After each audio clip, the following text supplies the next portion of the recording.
Hello everyone, कैसे हो आप सब लोग। दिनेश मेडिकल लेक्चर में एक बार और आपका बहुत बहुत स्वागत है। आज की इस वीडियो में हम डिस्कस करने वाले हैं यूट्राइन फाइब्रॉइड्स के बारे में, जिसे सामान्य भाषा में बच्चेदानी की गांठ कहते हैं। महिलाओं में होने वाली एक कॉमन डिजीज़ कंडीशन है जो कि 25 से 60 एज ग्रुप की जो महिलाएँ होती हैं उनमें देखने को मिलती है। यूट्राइन फाइब्रॉइड्स यूट्रस की जो मिडल लेयर होती है यानी कि जो मायोमेट्रियम होती है उसमें पाए जाने वाले छोटे छोटे फाइब्रॉइड्स होते हैं। आप इमेज में देख सकते हो, जो कि वेरियस टाइप के कोजेज होते हैं जिनकी वजह से महिला के अंदर डेवलप हो सकते हैं। आज की इस वीडियो में हम बात करेंगे कि यूट्राइन फाइब्रॉइड्स किन किन कारणों की वजह से होते हैं। अगर किसी महिला में यूट्राइन फाइब्रॉइड्स हो रखे हैं तो उसमें क्या क्या सिम्टम्स देखने को मिलेंगे, और मेनली इसका how to diagnose uterine fibroids यानी कि यूट्राइन फाइब्रॉइड्स का क्या क्या इन्वेस्टिगेशन करके उसका हम पता लगा सकते हैं, और मेनली इसके ट्रीटमेंट के बारे में हम आज की इस वीडियो में बात करेंगे। ट्रीटमेंट में मेडिकल ट्रीटमेंट और सर्जिकल ट्रीटमेंट, दोनों ही प्रकार के ट्रीटमेंट के बारे में आज की इस वीडियो में हम बात करने वाले हैं। वीडियो बहुत ही यूज़फुल होने वाली है ऑल द मेडिकल स्टूडेंट्स जो कि क्लिनिक और हॉस्पिटल में वर्क करते हैं उन सभी के लिए। वीडियो को अंत तक वॉच करना। चैनल पर अगर पहली बार विजिट कर रहे हो तो चैनल को प्लीज़ सब्सक्राइब कर देना। चलिए वीडियो को शुरू करते हैं और सबसे पहले देखते हैं इंट्रोडक्शन। यूट्राइन फाइब्रॉइड्स क्या होते हैं उसका जनरल इंट्रोडक्शन देखेंगे सबसे पहले। यूट्राइन फाइब्रॉइड्स को सामान्य भाषा में बच्चेदानी की गांठ कहा जाता है। यूट्राइन फाइब्रॉइड्स महिलाओं में पाई जाने वाली मोस्ट कॉमन डिजीज़ कंडीशन होती है जो कि मुख्य रूप से 25 से 60 एज ग्रुप की जो महिलाएं होती है उनमें देखने को मिलती है। देखो, 25 से 60 वर्ष की जो महिलाएं होती है उनमें जो फीमेल हार्मोन होते हैं एस्ट्रोजन और प्रोजेस्टेरोन, उन दोनों ही हार्मोन का लेवल बहुत ही ज़्यादा अधिक देखने को मिलता है। तो उस कंडीशन में यूट्रस की जो मिडल लेयर होती है, आप इमेज में देख सकते हो, मिडल लेयर में जिसे मायोमेट्रियम कहते हैं, इसमें स्मूथ मसल प्रेजेंट रहती है, उसमें छोटे छोटे फाइब्रॉइड्स का निर्माण हो जाता है जिसे ट्यूमर कहते हैं। तो इस कंडीशन को यूट्राइन फाइब्रॉइड्स कहा जाता है जो कि 25 से 60 एज ग्रुप की जो महिलाएं होती है उनमें मुख्य रूप से यह देखने को मिलता है। यह जो ट्यूमर होते हैं वो नॉन कैंसरस ट्यूमर होते हैं। हाँ गाइस, आपने सही सुना, यह जो ट्यूमर होते हैं वो नॉन कैंसरस होते हैं। अगर ये ट्यूमर क्रोनिक समय यानी कि लंबे समय तक आपके यूट्रस में प्रेजेंट रहते हैं, अगर उसका उपयुक्त ट्रीटमेंट ना हो तो उस कंडीशन में आगे चलकर 1 to 2% चांसेस होते हैं कि आगे चलकर ये कैंसरस में तब्दील हो सके, लेकिन मेनली ये नॉन कैंसरस ट्यूमर होते हैं। नेक्स्ट वीडियो में आगे बढ़ते हैं और आगे अपन देखते हैं causes and risk factor of the uterine fibroids, यानी कि जो यूट्राइन फाइब्रॉइड्स होता है, बच्चेदानी की गांठ होती है, उनके क्या क्या कारण होते हैं और क्या क्या रिस्क फैक्टर होते हैं जिनकी वजह से ये महिला के अंदर यूट्रस में डेवलप हो सके।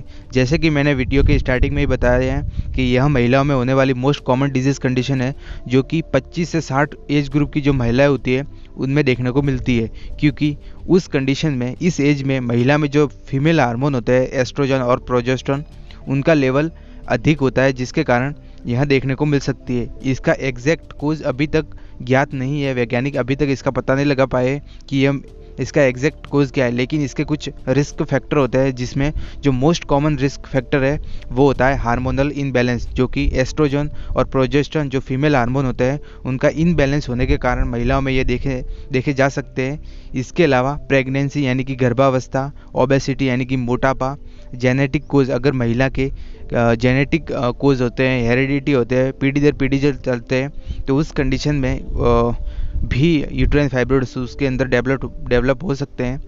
स्ट्रेस एंड डिप्रेशन, अगर कोई महिला बहुत ज़्यादा तनाव में रहती है, डिप्रेशन में रहती है, तो उस कंडीशन में भी बच्चेदानी की गांठ हो सकती है। एल्कोहल का सेवन, अगर कोई महिला बहुत ज़्यादा एक्सेसिव मात्रा में एल्कोहल यानी कि शराब का सेवन करती है, उस कंडीशन में विटामिन डी की डेफिशिएंसी या फिर यूज़ ऑफ कॉन्ट्रासेप्टिक पिल्स, महिला अगर मुंह द्वारा ओरल रूट से बहुत ज़्यादा कॉन्ट्रासेप्टिक पिल्स का अगर क्रोनिक समय तक यूज़ करती है तो उस कंडीशन में भी उसके पूरे चांसेस होते हैं कि आगे चलकर उसके यूट्रस में यूट्राइन फाइब्रॉइड्स का निर्माण यानी कि बच्चेदानी की गांठ उसके हो सकती है। आगे इसके सिम्टम्स के बारे में डिस्कस करेंगे। नेक्स्ट अपन देखते हैं symptoms of the uterine fibroids, यानी कि यूट्राइन फाइब्रॉइड्स अगर महिला के यूट्रस में डेवलप होते हैं तो उस कंडीशन में उसमें क्या क्या सिम्टम्स देखने को मिलते हैं, उस कंडीशन में आप उसके बारे में देखेंगे। सबसे पहला जो इंपॉर्टेंट सिम्टम होता है वो होता है एमसी के दौरान पेन, यानी कि मेंस्ट्रुएशन साइकिल के दौरान महिला के अंदर एब्डोमिनल में पेन होता है। लोअर एब्डोमिनल का जो प्रेशर होता है वो बढ़ जाता है। पॉलीयूरिया यानी कि उसको बार बार यूरिन आता है। मोर देन दिन में 400 से 1000 ml या फिर 2000 ml तक उसको यूरिन आ सकता है। पॉलीडिस्पनिया यानी कि प्यास ज़्यादा लगती है, जैसे कि अगर किसी व्यक्ति को या फिर किसी फीमेल को अगर बहुत ज़्यादा यूरिन आ रहा है तो ऑब्वियसली बात है कि उसको प्यास भी बहुत ज़्यादा लगेगी। और एब्डोमिनल स्वेलिंग यानी कि एब्डोमिनल में आप इमेज देख सकते हो, उसकी स्वेलिंग यानी कि सूजन आ जाएगी। एनीमिया यानी कि उसके ब्लड की कमी हो जाएगी। पैरों में दर्द यानी कि फुट पेन होगा, उसके लोअर जो आर्म्स है, लिम्फ है, उसमें पेन देखने को मिलेगा। कॉन्स्टिपेशन यानी कि उसको कब्ज लगेंगे। और मेनली इसका जो सिम्टम होता है वो होता है सेक्सुअल एक्टिविटी के दौरान पेन होगा। अगर कोई महिला अपने मेल पार्टनर के साथ सेक्सुअल एक्टिविटी करेगी तो उस कंडीशन में महिला के यूट्रस में या फिर जो वजाइना होता है उसमें पेन देखने को मिलेगा। ये कुछ सिम्टम होते हैं यूट्राइन फाइब्रॉइड्स के बारे में। नेक्स्ट अपन देखते हैं diagnosis of the uterine fibroids, यानी कि उसका कैसे पता लगा सकते हैं कि किसी महिला में यूट्राइन फाइब्रॉइड्स यानी कि बच्चे जाने की गांठ हुई है। सो आप क्लिनिकल लक्षण अगर महिला में जो सिम्टम होते हैं उसके आधार पर पता लगा सकते हैं, लेकिन उसके अलावा कुछ स्पेसिफिक इन्वेस्टिगेशन होते हैं जो कि हॉस्पिटल में किए जाते हैं, जिसके आधार पर यूट्राइन फाइब्रॉइड्स का पता लगाया जा सकता है। जैसे कि हिस्ट्री टेकिंग, फिजिकल एग्जामिनेशन, उसका head to toe physical examination करेंगे तो भी पता लग जाएगा। USG यानी कि अल्ट्रासोनोग्राफी, वजाइनल एग्जामिनेशन के दौरान पता लगा सकते हैं। और कुछ स्पेसिफिक इन्वेस्टिगेशन होता है जैसे कि hysteroscopy, laparoscopy, biopsy, sample collection of the uterus, transvaginal sonography. इन सभी इन्वेस्टिगेशन के द्वारा हम यह पता लगा सकते हैं कि यूट्रस में फाइब्रॉइड्स का यानी कि जो ट्यूमर होता है उसका निर्माण हुआ है या फिर नहीं हुआ। उस आधार पर ही हम उसका ट्रीटमेंट कर सकते हैं। नेक्स्ट अपन देखते हैं treatment of the uterine fibroids. Uterine fibroids जो कि बच्चे जाने की गांठ होती है उसका क्या ट्रीटमेंट रहता है। ट्रीटमेंट में हम मेडिकल ट्रीटमेंट और सर्जिकल ट्रीटमेंट दोनों ही चीज़ों के बारे में बात करेंगे। तो सबसे पहले जहाँ पर देखेंगे मेडिकल ट्रीटमेंट। मेडिकल ट्रीटमेंट में हम जो पहला जो इंजेक्शन देंगे गैनेडोट्रोपिन रिलीजिंग हार्मोन। मैंने वीडियो के स्टार्टिंग में ही बताया है कि इसका जो एग्जैक्ट कोज तो अननोन है, लेकिन कुछ रिस्क फैक्टर होते हैं जिनकी वजह से ये डेवलप हो सकता है। और जो कॉमन रिस्क फैक्टर होता है वो होता है हार्मोनल इनबैलेंस। तो इसमें हम हार्मोनल इनबैलेंस की कंडीशन को सही करेंगे, जिसमें जो इंजेक्शन देंगे वो होता है गैसेरलाइन एसेटेट डेपिन इंजेक्शन। आप इमेज में देख सकते हो, जेलाडेक्स के नाम से मिल जाता है। 10.8 mg का ये इंजेक्शन होता है। इस इंजेक्शन के उपयोग के बारे में देखेंगे, मतलब इसका क्या यूज़ होता है। तो इस इंजेक्शन को लगाने के बाद यह इंजेक्शन महिलाओं में एस्ट्रोजन जो हार्मोन होता है उसके सीक्रेशन को कम करता है। जो एस्ट्रोजन हार्मोन होता है उसके सीक्रेशन को कम कर देता है ये इंजेक्शन। साथ ही फाइब्रॉइड्स को कम करने में मदद मिलती है।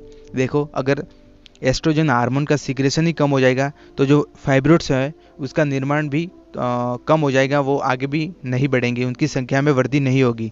साथ ही पॉलीयूरिया यानी कि बार बार यूरिन आ रहा है तो उसको भी कम करेंगी। कॉन्स्टिपेशन यानी कि अगर कब्ज लग रही है महिला को तो उस कंडीशन में भी इस इंजेक्शन का यूज़ किया जाता है। नेक्स्ट हमारे जो मेडिसिन के बारे में बात करेंगे वो मेडिसिन होती है हार्मोनल मॉड्यूलेटर ड्रग। आप इमेज में देख सकते हो, जिसमें हम जो टैबलेट देंगे वो होती है यूलिप्रिस्टिल, मेफेप्रिस्टिल, लेट्रोजोल। आप इमेज में देख सकते हो, ये सभी टैबलेट हम हार्मोनल मॉड्यूलेटर के अंतर्गत दे सकते हैं, जिनका जो यूज़ होता है वो यह दवाई महिला के शरीर में फाइब्रॉइड्स को बनने से रोकती है तथा उनकी गति को धीमा कर देती है। इन टैबलेट के लेने के बाद जो महिला के जो फाइब्रॉइड्स होते हैं उनके बनने की जो गति होती है उसको कम कर देती है। वो आगे ज़्यादा बड़े नहीं होते, ज़्यादा सीवियर कंडीशन नहीं डेवलप होती। साथ ही स्टॉप ब्लीडिंग यानी कि मास्टरबेशन साइकिल के दौरान उनको पेन होता है, साथ ही ब्लीडिंग होती है, तो उस ब्लीडिंग को भी यह टैबलेट रोकने का कार्य करती है। आगे अपन सिम्टोमेटिक ट्रीटमेंट के बारे में देखेंगे। सिम्टोमेटिक मतलब महिला में जो सिम्टम देखने को मिल रहे हैं उस अकॉर्डिंग हम ट्रीटमेंट दे सकते हैं। जैसे कि फीवर अगर हो रहा है तो उसको पैरासीटामोल टैबलेट 500 mg OD में यानी कि दिन में एक बार दे सकते हैं। एब्डोमिनल पेन के लिए डाइसाइक्लोमाइन टैबलेट दे सकते हैं। नोजिया एंड वॉमिटिंग यानी कि उसका जी मचला रहा है या फिर उल्टी जैसी समस्या उसके अंदर देखने को मिल रही है तो उस कंडीशन में ऑन्डेंस्ट्रॉन टैबलेट या फिर इंजेक्शन दे सकते हैं। गैस और एसिडिटी के लिए पेंटॉप, रेनिटिडिन जैसी समस्या जैसी टैबलेट को हम दे सकते हैं। नेक्स्ट अपन देखते हैं surgical treatment of the uterine fibroids. अगर मेडिकल ट्रीटमेंट के द्वारा फाइब्रॉइड्स की गति को नहीं रोका जाता है या फिर वो ठीक प्रॉपर कंडीशन में सही नहीं होता है तो उस कंडीशन में डॉक्टर उन्हें सर्जरी के लिए प्रिस्क्राइब करते हैं। सो उस कंडीशन में सबसे पहले जो सर्जरी की जाती है उस सर्जरी का नाम होता है एब्डोमिनल हिस्टेरेक्टोमी। आप इमेज में देख सकते हो इस प्रकार की कुछ ये सर्जरी होती है, जिस सर्जरी के अंतर्गत जो सर्जन होता है, जो यानी कि जो डॉक्टर होता है, वो एब्डोमिनल में कट लगाता है। आप इमेज में देख सकते हो कट लगाने के बाद जो यूट्रस होता है यानी कि जो हमारा गर्भाशय होता है उसको बाहर निकाल देता है तथा फाइब्रोइड को, जो फाइब्रोइड्स उसमें बनते हैं, ट्यूमर बनते हैं, उनको रिमूव कर देता है। नेक्स्ट हमारी जो दूसरी सर्जरी है जो कि यूट्राइन फाइब्रोइड्स के लिए की जाती है, उस सर्जरी का नाम होता है वजाइनल हिस्टेरेक्टोमी। आप इमेज में देख सकते हो इस सर्जरी के अंदर जो सर्जन यानी कि जो डॉक्टर होता है वो यूट्रस के अंदर जाता है, यानी कि यूट्रस को वजाइना के द्वारा बाहर निकालता है और फाइब्रोइड्स जितने भी होते हैं उनको रिमूव करता है। नेक्स्ट हमारी जो सर्जरी है उसका नाम होता है हिस्टेरोस्कोपिक रिसेक्शन ऑफ फाइब्रोइड्स। यह सर्जरी का सबसे उपयुक्त विकल्प होता है। यह सबसे इम्पॉर्टेंट सर्जरी होती है, अमूमन प्रेजेंट टाइम में सबसे पसंदीदा, जो कि अमूमन डॉक्टर इसको इस सर्जरी द्वारा फाइब्रोइड्स को रिमूव किया जाता है।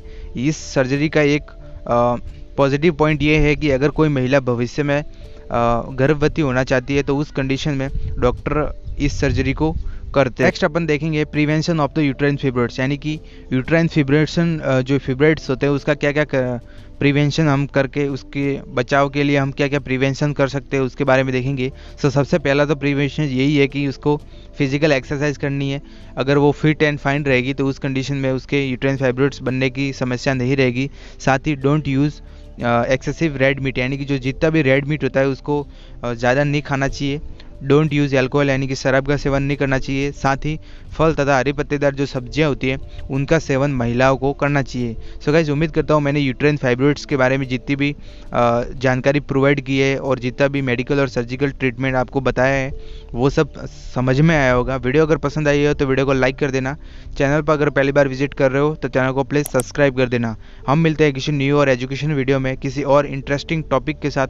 तब तक के लिए जय हिंद, जय भारत।